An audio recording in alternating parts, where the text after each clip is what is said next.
네, 안녕하세요. 오늘은 김영민 교수의 인간으로 사는 일은 하나의 문제입니다라는 책을 한번 읽어보고 살펴보도록 하겠습니다.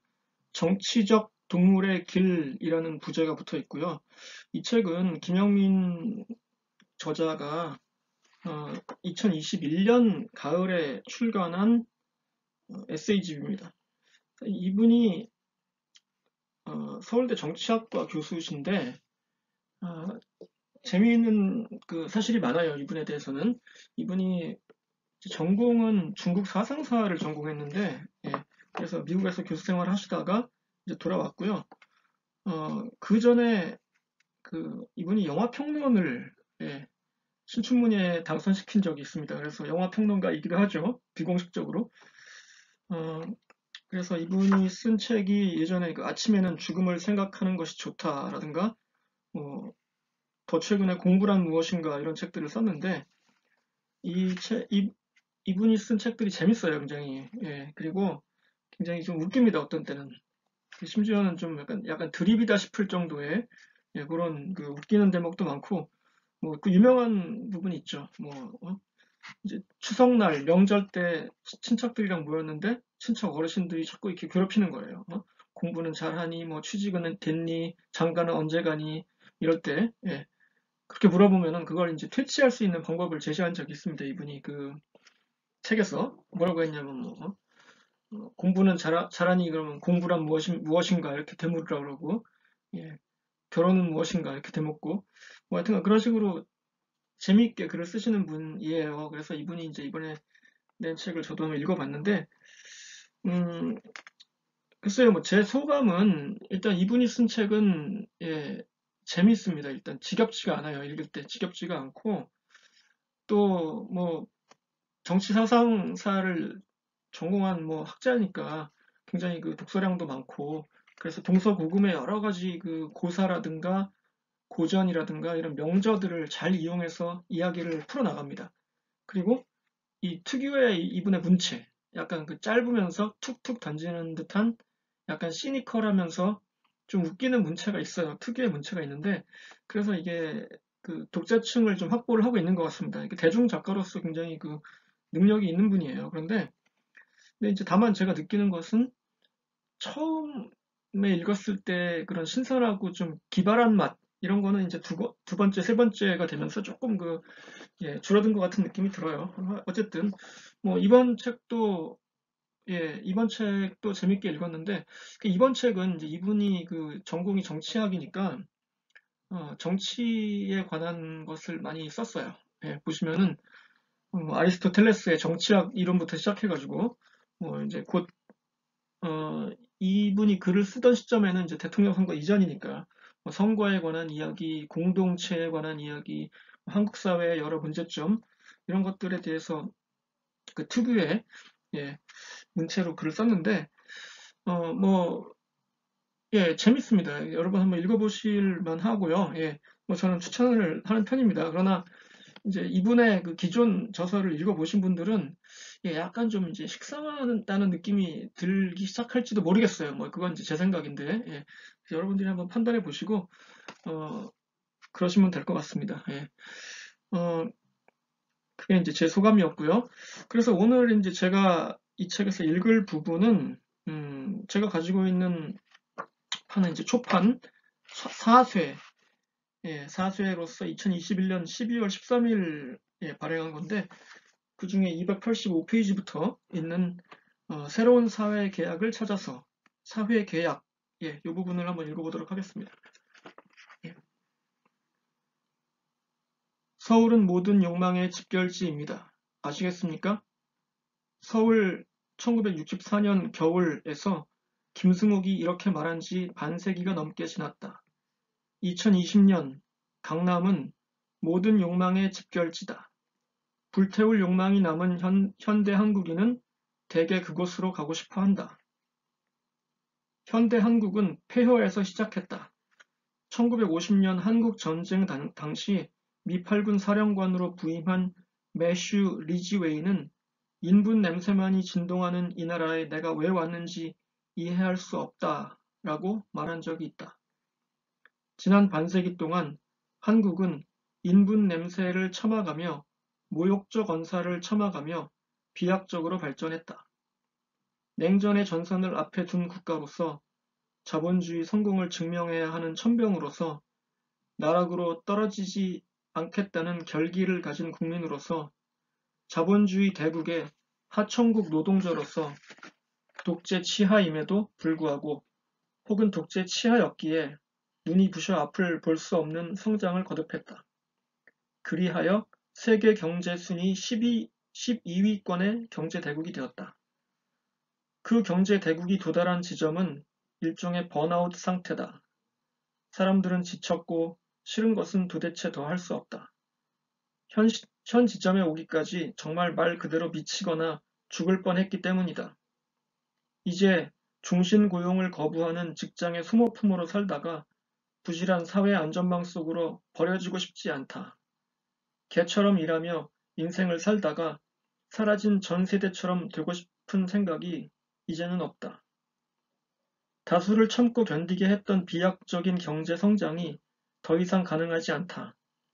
산업화의 성장 동력은 고갈되어 가고 민주화의 정치적 상징 자원은 퇴색하고 있으며 모든 권위는 빠르게 몰락 중이고 그 몰락을 틈타 사이비 역사 서술이 창궐한다. 수수의 부자와 가난한 노인들이 불안하게 동거하는 소진된 사회가 목전에 있다.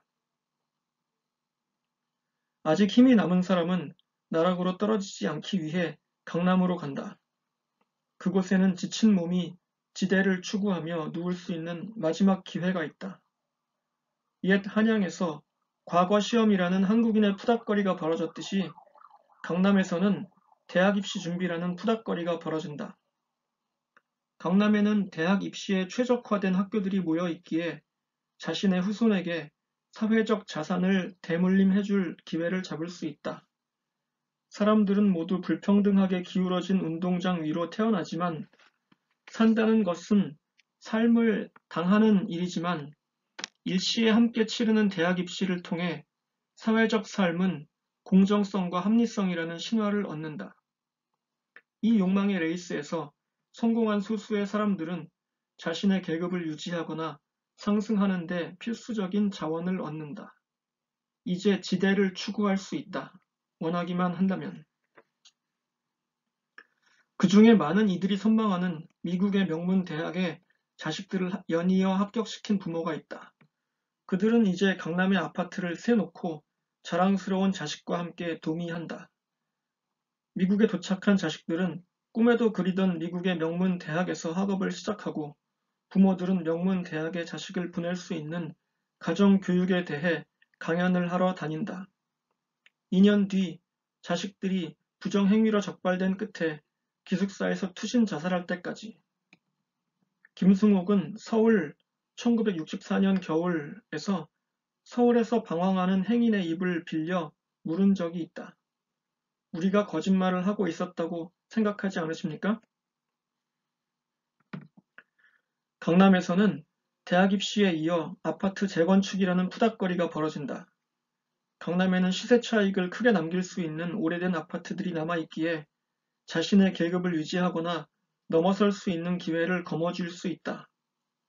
재건축만 성사되면 그 차익을 이용해서 노후를 편하게 보낼 수도 있고 아프면 시설이 좋은 병원에 입원할 수도 있고 자식을 해외로 유학 보낼 수 있을지도 모른다. 재건축을 기다리는 강남의 어느 아파트 지하실 철문에는 문을 꼭 닫아주세요. 목이 물려 아파요. 라는 글귀가 붙어 있다. 동아일보 2019년 12월 13일 기사. 지하실에는 오래 묵은 쓰레기가 악취를 풍기며 쌓여 있다. 그 묵은 쓰레기 위로 녹슨 배수관에서 떨어진 물이 고인다. 고인 물에 모기가 살고 모기가 사는 지하실 위에 언제고 떠날 준비가 된 주민들이 산다. 마침내 시세 차익을 보고 떠나는 사람들은 이곳에 다시 돌아오리라 생각하지 않기에 지하실에 쓰레기를 무단으로 버린다. 남은 사람들도 자녀의 입시가 끝나면 떠날 아파트이기에 구태여 쓰레기를 치우지 않는다.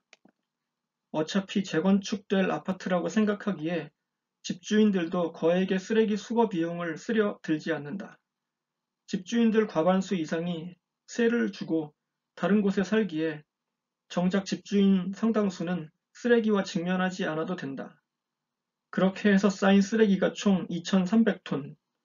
그 쓰레기는 한국의 사회계약을 상징한다. 2,300톤 무게의 사회계약. 떠나는 자는 쓰레기를 남기고 남은 자는 자신의 차례가 올 때까지 쓰레기를 견디는 사회계약. 누군가 끝내 참지 못하는 순간까지 버티기로 되어 있는 사회계약. SF 작가 어슐러 르 구인의 단편 오멜라스를 떠나며에도 지하실 이야기와 복지사회를 떠나는 사람들 이야기가 나온다.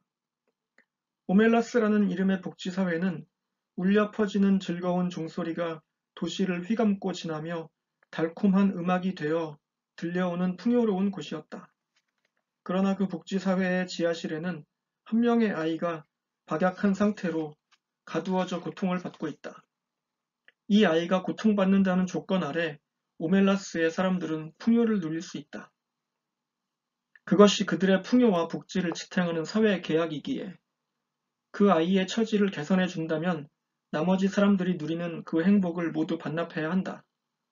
그래서 오멜라스의 사람들은 그 아이의 존재를 견딘다. 그 아이를 방치한 대가로 풍요로움을 누리는 것이 바로 오멜라스의 사회 계약이기에 대부분 사람들은 애써 지하실에 있는 아이를 회피한다. 그러나 지하실에 아이를 직면하는 이들이 생겨난다. 그들은 고통받는 지하실 아이를 보고서 한동안 말없이 서 있다. 한참을 그렇게 서 있다가 그 길로 오멜라스를 떠나버린다. 집에도 들르지 않고 고개도 돌리지 않고 이상한 지하실을 가진 복지사회를 떠나버린다. 혼자 떠나서 다시는 돌아오지 않는다. 이렇게 오멜라스를 견디지 못하고 떠난 사람들은 어떻게 되었을까? 다른 어딘가에 모여 새로운 사회 계약을 만들고 오멜라스와 질적으로 다른 공동체를 건설하는 데 성공했을까? 오멜라스를 떠나면은 이에 대해 말하지 않는다. 현대 한국이라는 이름의 오멜라스에도 지하실에 쌓인 묵은 쓰레기를 직면하는 이들이 나타난다. 한국 사회의 지하실에 묶여 고통받는 이들을 직면하는 이들이 나타나기 시작한다. 그들은 자살을 통해 한국을 떠난다. 한국의 자살률은 경제협력개발기구 OECD 국가 가운데 1위권이다.